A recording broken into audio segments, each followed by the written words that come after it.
രാജസ്ഥാനിൽ ജോധ്പൂരിലെ ഒരു തെരുവിൽ കണ്ട കരളലിയിക്കുന്ന കാഴ്ച.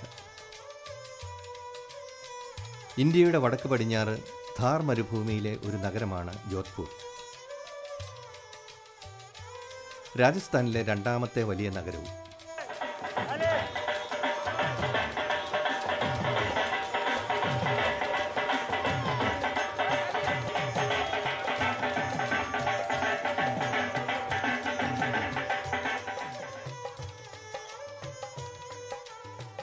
പതിനഞ്ചാം നൂറ്റാണ്ടിൽ നിർമ്മിച്ച മേറാൻഗഡ് കോട്ടയാണ് പ്രധാന ആകർഷണം.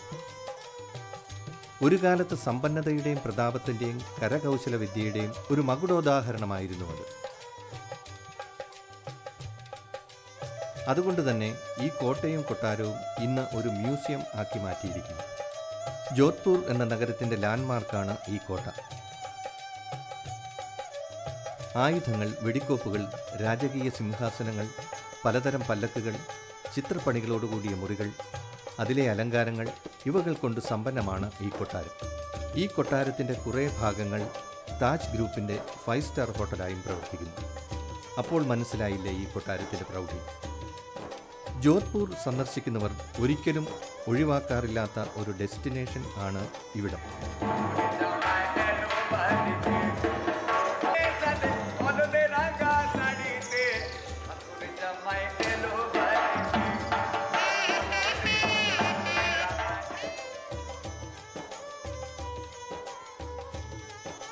പാറക്കെട്ടിൻ്റെ മുകളിൽ നഗരത്തിന് ഒരു കിരീടം കണക്ക് ഈ കോട്ട അങ്ങനെ നിൽക്കുന്നു. സർദാർ മാർക്കറ്റിൽ സ്ഥിതി ചെയ്യുന്ന ക്ലോക്ക് ടവറാണ് മറ്റൊരു പ്രധാന ആകർഷണം. 70 അടിയാണ് ഈ ടവറിൻ്റെ ഉയരം.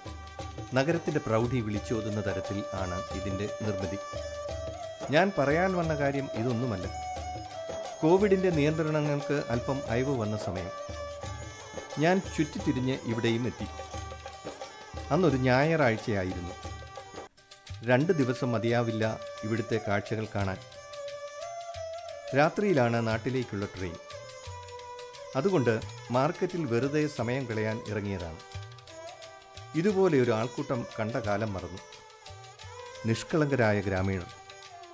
അവരുടെ വിവിധ തരത്തിലുള്ള വേഷങ്ങൾ, ഭാവങ്ങൾ എല്ലാം കണ്ടു നടക്കുന്നതിനിടയിലാണ് ഈ ഒരു കാഴ്ച എൻ്റെ കണ്ണിൽ ഉടക്കിയത്. കോവിഡ് മൂലം സാമ്പത്തിക ബുദ്ധിമുട്ടിലായതുകൊണ്ടാവാം തൻ്റെ ആകെയുണ്ടായിരുന്ന ആഡംബര വസ്തുവായ മൊബൈൽ വിൽക്കാൻ ആ വൃദ്ധനായ സർദാർജി തീരുമാനിച്ചത്.